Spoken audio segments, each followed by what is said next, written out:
Welcome back. Some important flashes on your screen. The February Naukri Jobs Peak Index is now at a multi-month high. It's up 4% it's up 13% on a year-on-year basis at 2890 from 2780 last year and 2550 last month.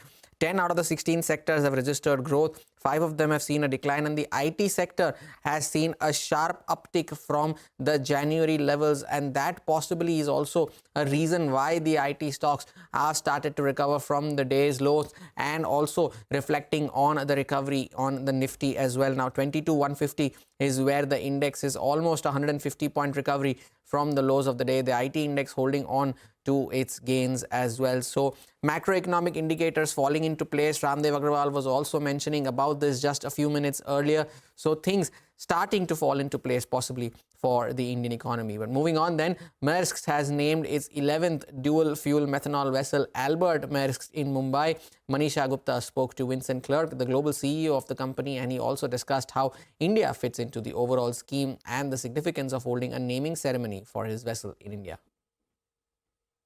Well, I think in general, if you look at the world economy in general, there's a lot of uncertainties. There is a lot of also areas that are slowing down compared to what we have seen over the past few decades. And you have a bright spot. And this bright spot is India. That has really hit a stride, and where we're seeing an acceleration of the growth, an acceleration of the development. And of course, for a company like Maersk, it is important to signify in a very symbolic but very powerful way our commitment to playing our part in bringing that transformation about. Since we are talking about India, Vincent, you also pledged $5 billion in coming few years. How do you look at this investment, in what areas, and how much time frame? So I think what is really important for us is to look at how we can support the development of India, and what does India need where we have capabilities that are differentiating. We know how to develop ports and operate ports. We know how to develop and operate warehouses, inland infrastructure. We know how to develop also. We have a large technology base here that we're going to continue to increase. But if you look at the $5 billion, the lion's share of it is going to go to terminal infrastructure and inland logistics infrastructure to support the growth that there is in this country.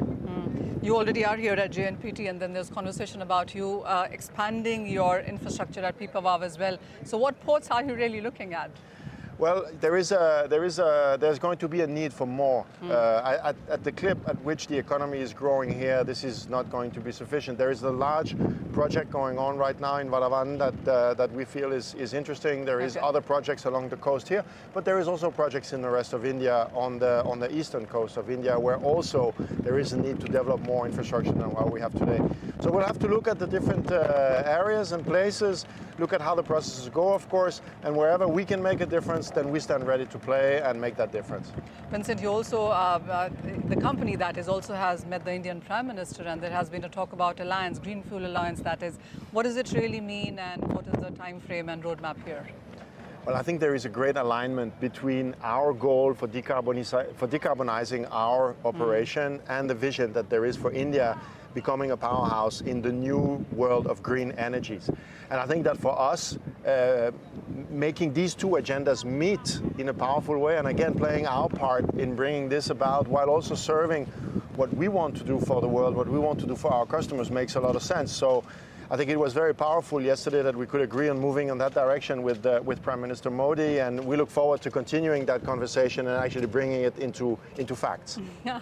Talk about this ship now, Albert. This has been named, and naming ceremonies are usually, when it comes to maritime and shipping companies, big deal, and I saw that one today.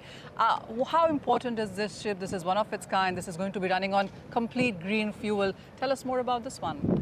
Well, I think always the name giving within the maritime sector, within our industry, is really big. This is the time where you actually come and hope with the Godmother, really give it a blessing and wish it, safe sailings and prosperity and so on. So it's a really, really important symbolic event. It is especially symbolic because it is the first time that it happens in India.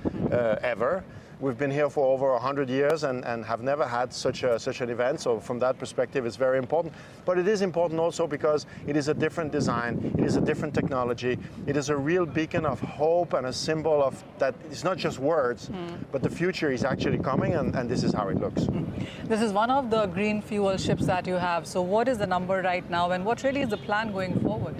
So So this is the 9th ship that we have joining, and they will continue to come. In the same series, we have 26 ships on order, so there will be more of those coming during the rest of this year and next year. And we have other series that are following that in the coming years. So this is part of our fleet renewal program to make sure that the network that we have remains the most competitive network out there, but also a network that enables us to reach the decarbonization goal that we've put Vincent, forward. it also is going to be about availability of green fuel. As of now, we do understand that China is your major source for that.